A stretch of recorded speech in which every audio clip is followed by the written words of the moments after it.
We all have a responsibility to help youth who are residing in an out-of-home placement successfully transition to adulthood. There are many things that youth need to create a strong foundation for adulthood. One of the building blocks that youth need is employment skills and the ability to financially support themselves in the future. If youth do not have stable employment and income, it will likely affect their ability to be successful in many other areas of their life, such as maintaining housing, paying their bills, health and nutrition, and having transportation. As a caretaker and provider for these youth, they need you to help them develop employment skills that will assist them in being self-sufficient. The need. According to Aftercare, approximately 1 in 3 youth have employment after exiting foster care. Less than half of the youth have enough money to cover expenses with earned income alone.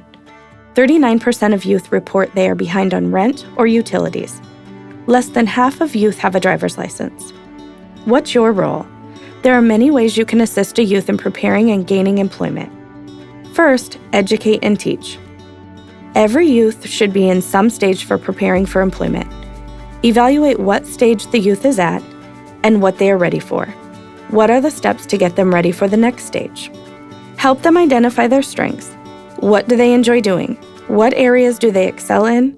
And help them learn how their skills and abilities can translate into employment opportunities in these areas. Some youth may have a false idea of reality or unrealistic goals. Help them realize they may have to start out at the bottom, doing less desirable jobs, to gain employment skills and experience before they can move up to something better. To help youth assess what type of employment they may be interested in, there are several online tools that can be used. Activities in the tip binder, such as What I Want Out of a Job, or consider taking classes or assessments at the Iowa Workforce Center, such as the National Career Readiness Certificate. Here are some other online resources youth may use to help explore career options. How can you help the youth learn needed job skills? Focus not only on hard skills that are specific things that can be taught, such as writing, math, and working on a computer, but just as important, our youth need soft skills, such as job etiquette, getting along with others, staying out of work drama, being on time, knowing how to communicate, dressing appropriately, and when to use or not to use a cell phone. Second, practice. What strategies can you do with the youth? Does the youth have the important identification and documents they will need to begin employment, such as their photo ID and social security card? If not, are you able to help them obtain those or notify someone who can? Help set up job shadows so they can see what the job is really like. Practice mock interviews, such as what to take to an interview, resume preparation, appropriate dress, hygiene, how to follow up after the application and interview. Go over how to find jobs and employers who are hiring. What do they post on social media? Are they aware that employers will look at that? Do they have a criminal record or mental health issues? How can that impact their employment? Coach youth on what is okay to share with their employer and coworkers. With employment comes responsibility, income, and budgeting. Do they know how to fill out a W-2 and file taxes? Do they manage their time and know the importance of being punctual? And do they have an effective way of keeping track of their schedule? As a reminder, if you need to help a youth with any of these areas, there are tools to use in the Job and Career section in the tip binder. Third, opportunities. Find opportunities to give youth jobs on campus. Are there jobs within your agency, such as helping in the kitchen, janitorial, and landscaping that you can help with? If this is not an option due to their age or location, are there other volunteer opportunities on or off campus you can help connect them to? If a youth does not have reliable transportation to work, it will be difficult for them to maintain employment. If the youth you are working with does not have a driver's license, is there a plan to help them get it? Can you help the youth enroll in driver's education through their school district? The fee should be waived for all foster care youth, and their car insurance will be cheaper in the future if they complete a driver's education course. If they don't have a driver's license, they will need help exploring dependable alternatives for transportation. Once they obtain employment, assist the youth in maintaining their job. Discuss that they are going to have bad days, how to handle those, what are appropriate reasons for missing work, and how to give notice. Help the youth set up a bank account to save their income and learn to budget what they earn. Fourth, Connect to supports and resources. What supports and resources are available to help youth with employment? You may want to consider resources such as Voc Rehab and Workforce Investment and Opportunity Act. So my name is Jacob, and I work for the Title I WIOA Youth and Young Adult Program here in Region 11.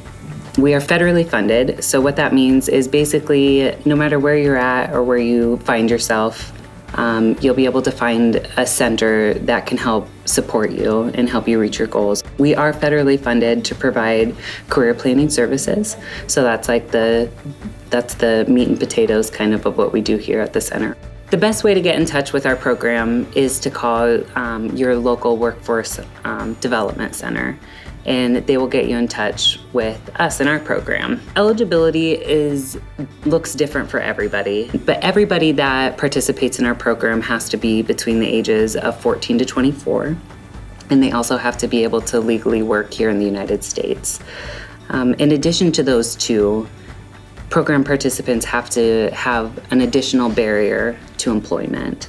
So, like I said, that looks differently for everybody, but that could look like being in foster care, being aged out of the foster care system, pregnant or parenting, experiencing homelessness, having a disability. There's a lot of different things that can qualify you for the program. And like I said, we like to really work one-on-one with our potential program participants to see what those barriers are so that we can better help you on your journey. What would my support from you look like? There are a lot of different ways that our program can help you gain work experience or get more pointed work experience to what you want to do in the future. So we do a lot of work during the beginning of your journey with us on things like making sure that you have a really great resume, making sure that your interview skills are really up to par, making sure that you have the right kind of clothing and the right kind of things to feel good about a potential interview. But we also do a lot of one-on-one work about communication, professionalism, emotional intelligence, and also stress management. And those are all skills that you can really carry forward that can help you land that job.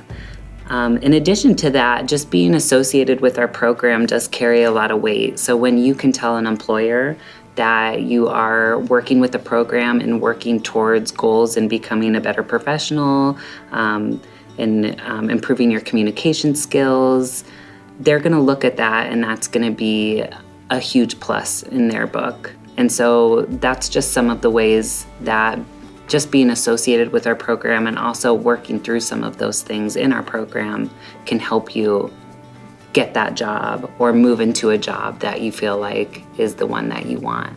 When you've met all your goals and you say, I'm at a good place where I feel like I'm comfortable, I'm in a good job, I'm making good money, that's when we say, okay, our work here is done.